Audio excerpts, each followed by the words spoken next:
Jim, I'm going to sit down for this. Is that okay? This is another one of those soul-sucking stories. So last time I was here, last month, I was telling you about my excursion with my brother sneaking into Game 6 of the 1980 World Series. And part of the story had to do with this big party that we threw for my mom and dad to celebrate their 30th wedding anniversary. Well, my girlfriend was with me, my fiance. Her name was Constance, and I'll call her Connie. And she was a Presbyterian and going into the ministry at Princeton Theological Seminary. So after the game, I took her back to Princeton, and I had met at the beginning of the weekend. I had met 5 or 6 of her friends that she had mentioned in letters to me. I was working at a magazine company down in Knoxville where I had met her. And when we decided to get engaged, we had a little bit of a problem because I was a Roman Catholic and she was a Presbyterian. And so she was a Pirate fan and I was a Phillies fan. So I said, look, here's what we'll do. If you become a Phillies fan, I'll become a Presbyterian. And so that's how we worked this out. So, but there was this one guy that I hadn't met that she had, mentioned in her letters. His name was Blake. And just before I dropped her off, I was facing a long drive back to Tennessee in a day or two. And I said, Bonnie, Connie, I'd really like to meet this Blake fellow. So she said, okay. So we went into another part of the dorm and knocked on the door. And he said, come in.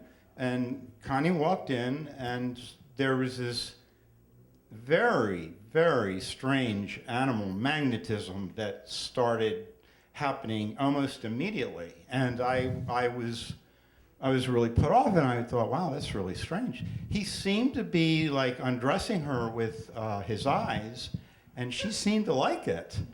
So I was standing behind her, a little bit like Donald Trump the other night, standing behind Hillary. I could relate to Donald's, angst about what was happening.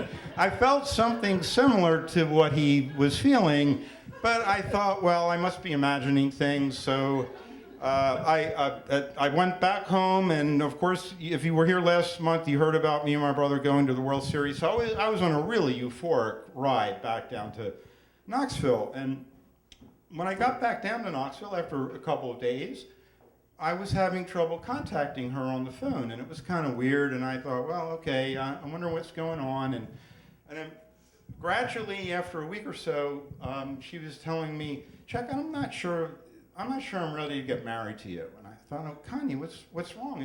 Does it have something to do with Blake? Oh, no, it's got nothing to do with Blake. It's nothing at all about him. I just have doubts about us. Okay, so it got stranger and stranger, and I felt increasingly worried that this guy had sort of, snaked her away from me, and she kept saying, no, it's got nothing to do with him. So I said, look, would you please come down at Thanksgiving? And she said, yeah, okay, I'll come down. I'm not sure I want to be married, but sure, I'll come down for Thanksgiving. So I thought, I'm going to surprise her. And I went out and got the wedding rings.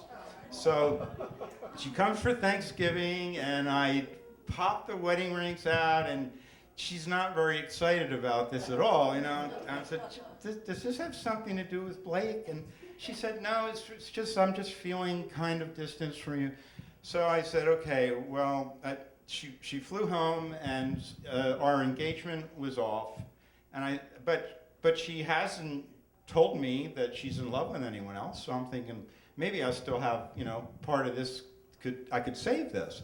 So I said, look, I'd really like to come see you at Christmas. I'm going to drive home. And she said, well, you can't come at Christmas, but you could come up to school maybe a couple days later. So I was pretty disappointed. I wanted to see her for Christmas, but I drove up to Princeton and knocked on the door. It's 29th of December, and she said, come on in. And there's this big sign above the bed, Connie and Blake, best wishes always. Now that's my what the fuck moment. I said, are you getting married to him? And she said, yes. I said, well, why didn't you tell me? I've been asking, I had these feelings all along about this. And she said, I know, I'm sorry. You know, it happened kind of suddenly. He asked me at Christmas.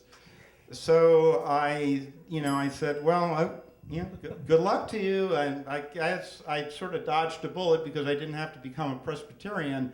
And we don't take her among the Philly fans. So that's my story.